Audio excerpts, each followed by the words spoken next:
From the time that they pronounced me dead was a good 45 minutes. They cut my clothes and then they paddled my heart, 'cause my heart had stopped. And I could see people screaming and crying, but I didn't realise that was actually my physical body because I was somewhere else. The only thing that I could feel, if you could imagine, absolute love and peace. There wasn't anything else to be felt. I was greeted by people I had known in the past. I'm back home again. Incredibly safe and felt at home. Welcome to Round Trip Death, everybody. We're going all the way down to Australia again today. It's been a couple months since we've been there, but we have a special guest, Deb Carr, today. How are you, Deb? I'm good, Eric. How are you?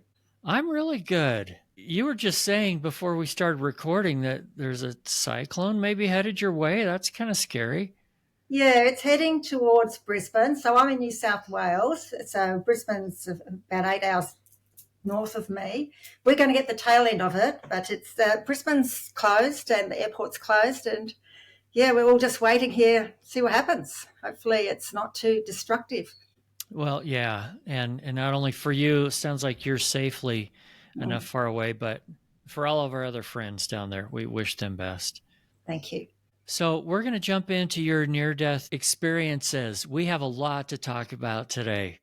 I'm not even sure where we're going to go with this, but first, tell us just take 60 seconds. Tell us a little bit about you and who is Deb? Well, Deb was born in Wales and she immigrated out to Australia when she was only 5. I lived in Australia and New Zealand. Currently, I live in a little town called Tea Gardens on the New South Wales coast. So it's a really pretty, like a fishing village. And I have a jewellery store. So I make my own jewellery and I share that store with my friend who has the boutique of clothing. So we have a store. By trade, I'm a website designer. So I still do the odd website and I have 4 websites of my own, including a few blogs. That's about it. Wow, that's awesome. We're going to be talking about multiple experiences today a little bit. Some people, I don't know if you have this term in Australia, but some people around here use the term woo-woo. Yeah. I won't try to translate it for you. And some people may say some of what you've experienced is out in that realm. I don't care. We're going to have fun today. But let's start with 30 years ago. You were having some major surgery, and this is where a lot of this started. So take us back to what was going on back then. So just to put it into context here, I've had a lot of operations and general anaesthetics in my years, like a lot. And this is the only time I've had an experience like this. And I've had major surgery a few years ago. And even a couple of years, I had quite big surgery on my arm that I ripped open. So I've had a lot of them. But this one was 30 years ago, about. I was under anaesthetic. Now, I do not recall popping out of my body. I do not recall seeing any light. I was just in the universe with God. Call it God, divine, creator, whatever. And I was in this space. It was like the universe. It was black and it had stars everywhere. And I was just in the presence of this energy that I knew to be the creator of all. And while I was there, and I have said this to you before, I could have been there for 5 seconds. I could have been there for eternity. I don't know how long I was there for, but it was beautiful. And I could feel God over there. So I'm here and God is over there. And then over here is this sort of construction of, I would say, the universe. I could just see this construction. I asked all the questions that I want to know, like what I want to know today, like why are we here? Who are we? What are we doing? What is this all about? Okay, give us all the answers.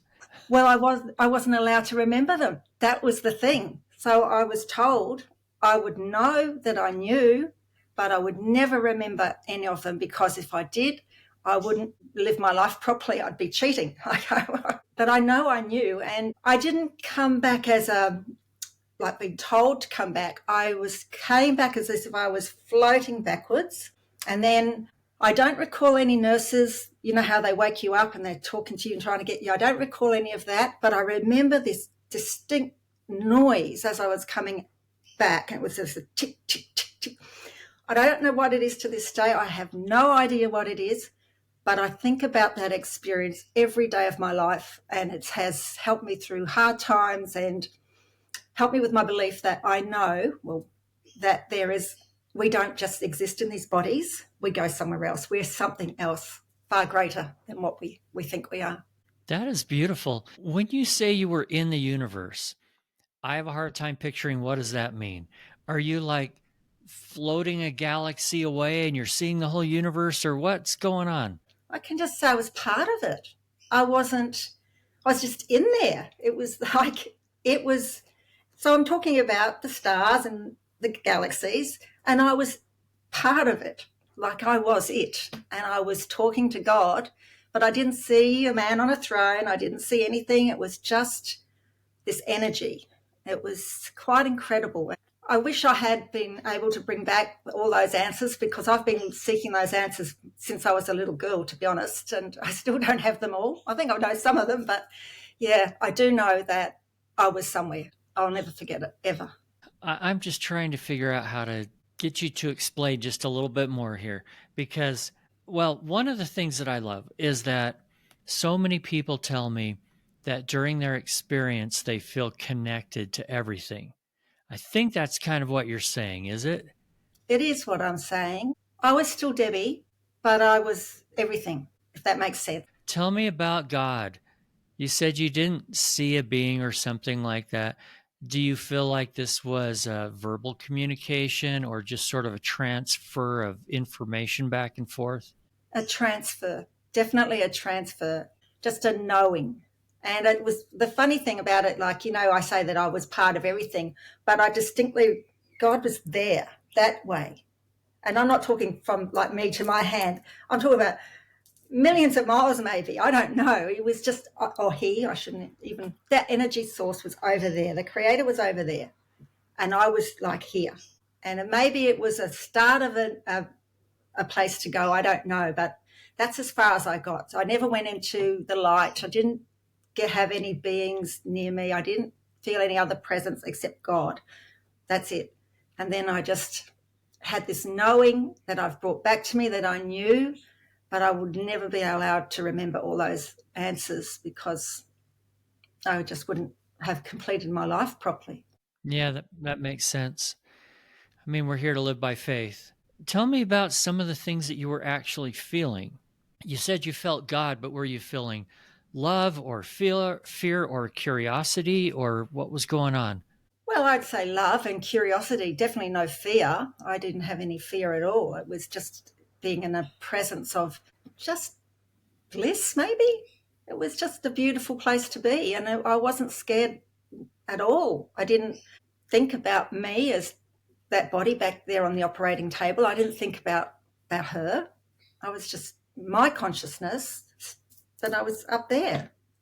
I didn't think about anybody or anything, or I didn't even think about Earth. I just was in this space. I've read a few stories similar to mine. I can't recall where I read them, but I have gone seeking to see if anyone else has had sort of that kind of experience, and I have come across some. You mentioned that you think about this every single day. In what ways are you a different person now than you were before this happened, and how has it affected your life since then?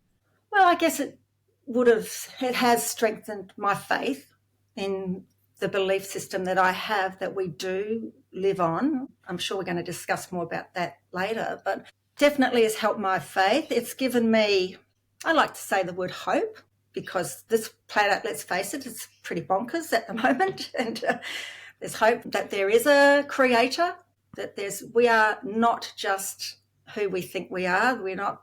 We humans don't rule the universe. That's what I'm trying to say, I guess. That's an easy one for me to understand. Good. There's no way we humans are ruling the universe. We can't even figure out how to rule our own planet. Most of us, our own home or anything else. Let's talk about some of your other experiences. Sure. What's the first one that you can remember? My brother. My brother took his life in 1998, and it was the most devastating experience I've ever had. I get teary sometimes, even all these years later, thinking about it. And I was crying in bed a few days after his death and by myself. I don't know where Andrew was, but I was just by myself, sobbing. And then all of a sudden I heard Gary. I heard his voice right here outside my ear, his voice. So it wasn't my mind, it was his physical voice. And he said, Deb, I'm okay. I'm really, really happy. And then it's like a vision. You hear people that have visions. My third eye or whatever it was, all of a sudden I'm in a vision. I'm on a bench, which is a concrete bench, a garden bench. I'm like this, crying. He comes up to me, Gary. He's wearing a jumper that had diamonds that were black and white. I'll never forget it. He had on black jeans, very scruffy hair because he was a scruffy person. And he came up to me. He put his arm around me. He winked at me and he said, everything you believe in life after death is true. I'm really happy. Tell me about Gary. Was he a real religious person that would have automatically done that, or was this something really different? It was very different. He was an extremely talented artist. So we were actually writing a children's book together. He was doing the illustrations. He was like a fantasy artist. Amazing work. Unfortunately, due to a childhood trauma, which I won't go into, but, children sometimes get suffered, not through a family member, but a religious man. Gary ended up being a very depressed person, like very depressed. And I was his rock. He would often confide in me about his feelings. We both would talk about life after death and our belief systems. He told me he used to leave his body and astral plane to the other realms, and that's where he would pick up his colours for his artwork. He mixed all his own colours from the primary colours. He was quite incredible. But he did have this terrible, terrible depression from this trauma. And he had tried to commit suicide a few times before, that failed. I was close to him, and it was a very hard time for me, and obviously my parents and brothers as well. But I believe he's in a good place, so that's also helped me a lot through my life, knowing that I heard what I heard and I saw what I saw, and it was him. He came to tell me, calm down, it's all right, and he'd see me again one day. That must have brought you a ton of comfort. It really helped, yeah, a lot. I think there are so many times that loved ones that have passed on want to comfort us. And sometimes we're, for some reason, open enough to it, and other times maybe not. I'm grateful. That's great that you had an experience like that. Tell me about the forklift accident. Oh, there was a friend of my brother's.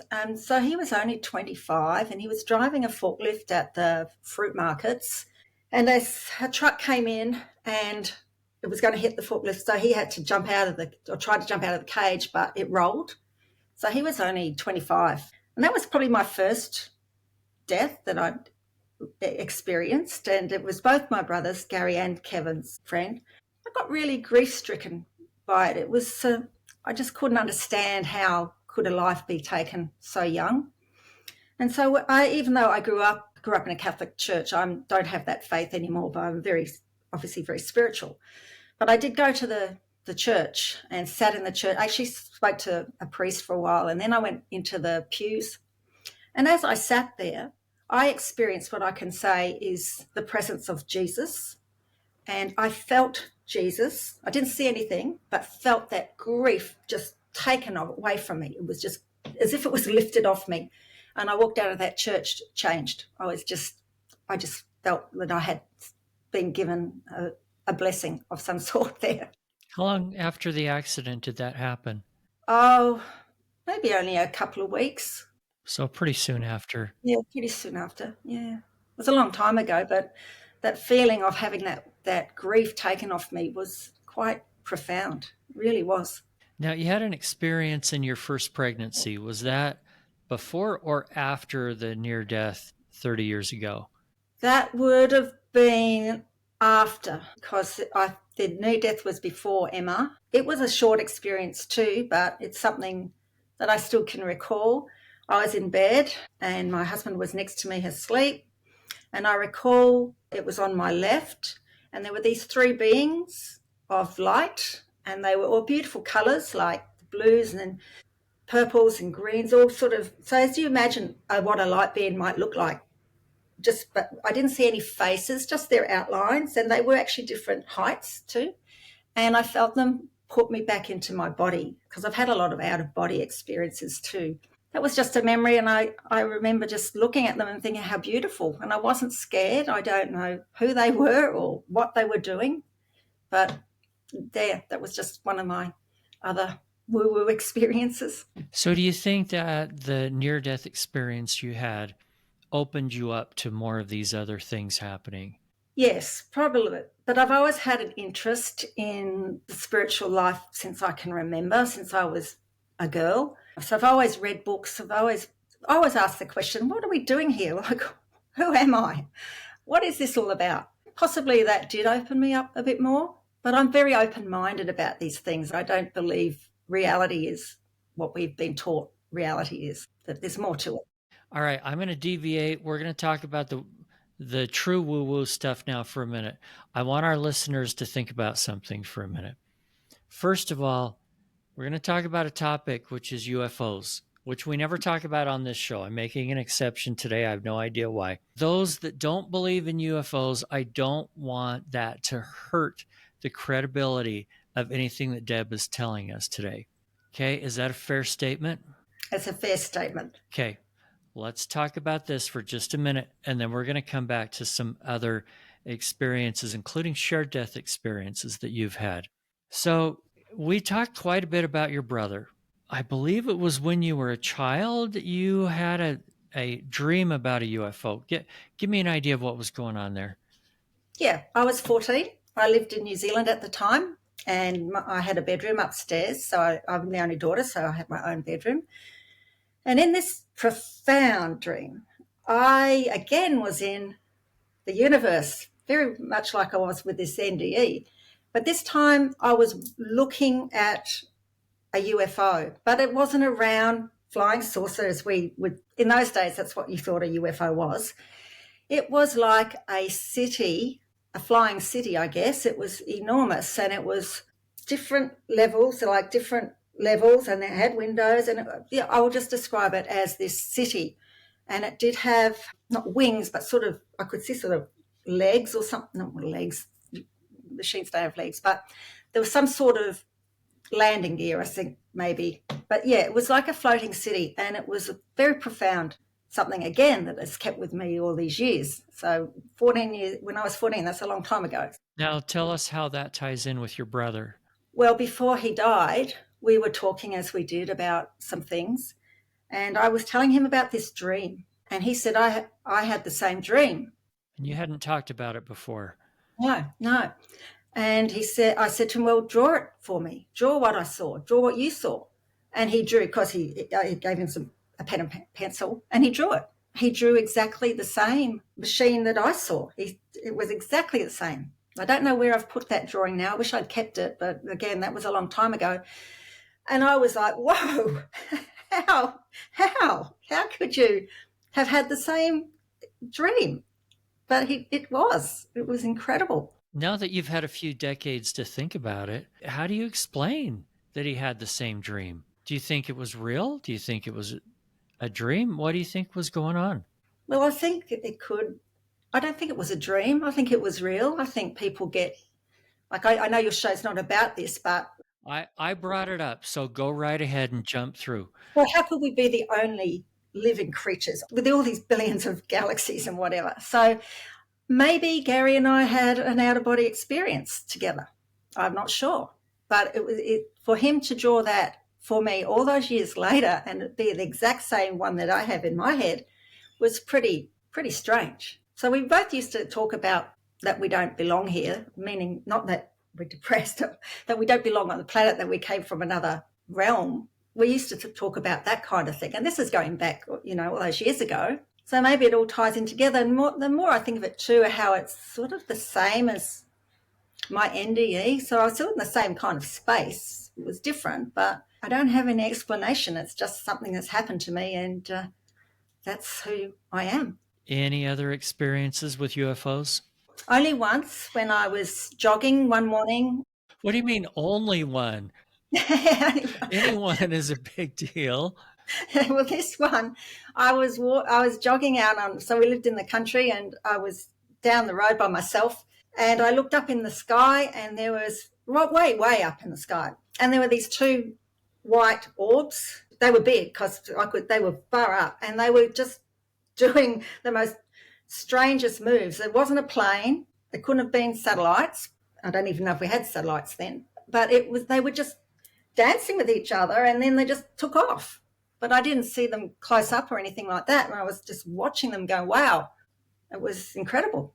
I think it's interesting that you explain them as orbs, because I've had plenty of other people on this show that during an NDE or some other kind of spiritual experience, they have witnessed orbs that they actually saw people in, like deceased ancestors and things like that. So it's almost bridging this gap between something flying that you didn't know what it was and something spiritual. So what I'm leading up to with my question here is, do you think there is some kind of spiritual tie with UFOs? Are they some sort of spiritual experience, or you just believe they're a fact and they're people from who knows where? And explain. This is just my personal belief with watching a lot of shows and just things that I've read and what I feel.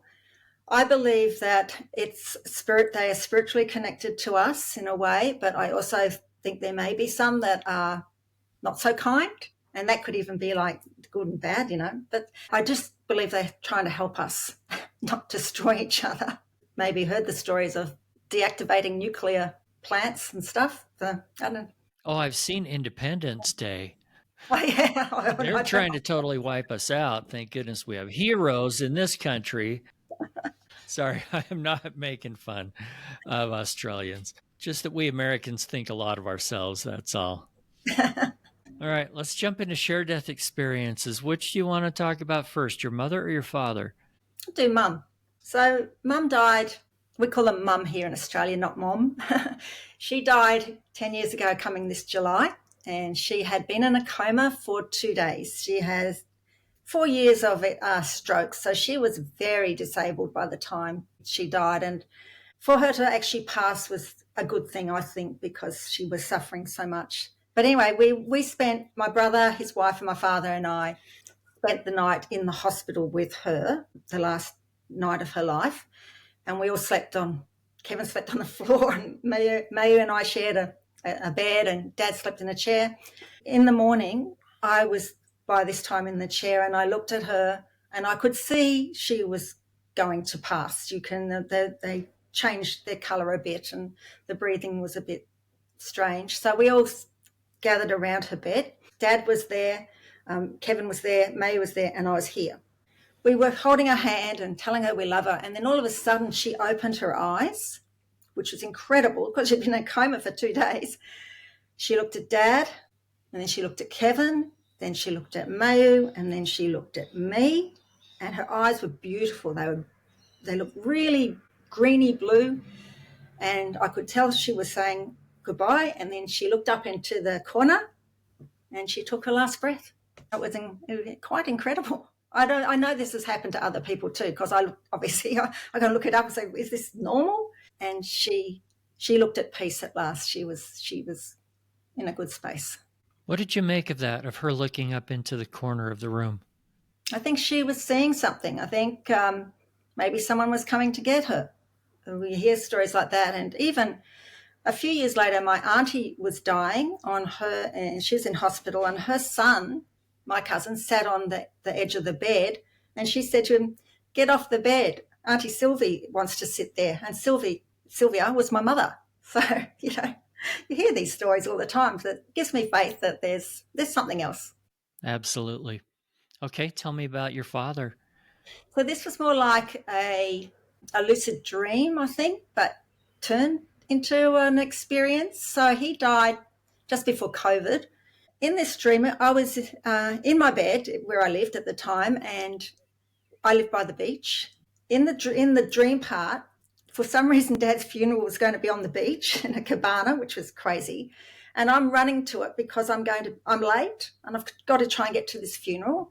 And then all of a sudden it turned into, from the beach to this cave with snow everywhere. Snow, this whitest, and it was like big ledges, and it was amazing.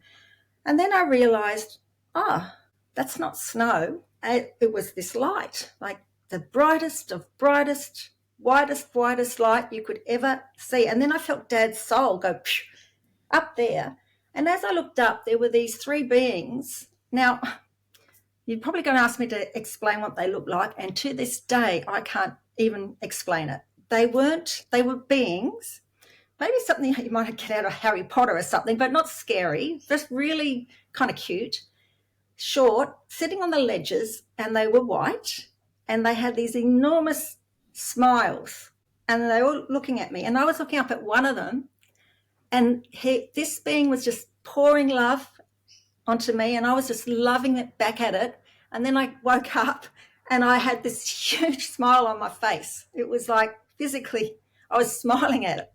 So I believe that I shared Dad's journey into the light. I think he hung around a few days before he actually went there. Did you say you felt his soul whizzing by? Not by me, just going. Just going? Like, yeah, gone. What'd that feel like? Well, happy that he's gone to the light. Yeah, I just knew, I just knew, Dad's gone. He's gone into the light, which is what a lot of near-death experiences talk about, as you know, is that they go into this light. Well, I think I saw that light because it was so white. It just was unbelievable. How do you think white could be whiter than white? But it was. So tell me a little bit more about how the conglomeration of all these experiences has shaped who you are and what you do and what you think and how you treat people. Well, I treat people the way I want to be treated, with kindness. I think I'm a more tolerant person now. I have a faith that at the moment, as we know, there's a lot going on the planet that's not very pleasant. And I truly, with all my heart, believe that one day, not in my lifetime, but one day this planet will have that peace and that love, and that we'll evolve into something much better than we're behaving at the moment. So I have that faith. I read a lot of books. I don't watch TV as such. I don't have a commercial TV. I never watch TV, only YouTube. I study a lot. I read a lot of books on near-death experience. I have done it my whole life. My story is even on the NDERF.org website. I wrote that one a few years ago. I'm a blogger, so I've been writing about my experiences for years, and my current blog, which is attached to my jewellery website, is all about metaphysical things and crystals and my experiences and stuff like that. I just think we're more than we've been told. Like I said before, we're more than the reality we've been conditioned to believe we are. We'll get that website in the show notes, by the way, in case anybody wants to look you up. So leave us with some kind of a message of hope. I know you have tons. First, tell me what your fear of death is, and then what kind of message you'd like to leave for us today. Okay. Well, my only fear of death is dying in pain, but I'm not scared of dying. Join the club. Yeah, I think everyone has that. We don't want to die in pain. My message is there's more to us. We are all connected. We should all be caring and less selfish. Just have faith that there is good to come. That's my message. How about for someone that's not sure if they believe not only in an afterlife, but in some kind of a God? And we won't even label what that is today because you didn't. So why should they believe? Well, I think they need to, if they shouldn't believe. They should, if they want to believe, they should go and find out. Go exploring, go read books, go talk to people like me and listen to your show and other shows like yours. There's too many people, millions of people have had these experiences of some sort. And why would we just be on this planet just to do this madness? And that's it. It doesn't make any sense to me. It hasn't made sense to me since I can remember. There has to be a purpose to it all, doesn't there? I think so. I do. Deb, thank you so much, and say hello to all my friends down there in Australia. All right. Thanks, Eric. It's been fun. Thanks again for listening and sharing this podcast. Don't forget to hit the follow or subscribe button and sign up for our newsletter at roundtripdeath.com. If you want to share your near-death experience, or if you have questions or comments about the show, send an email to eric@roundtripdeath.com. Until then, I wish you everything good that you're looking for in this life and the next.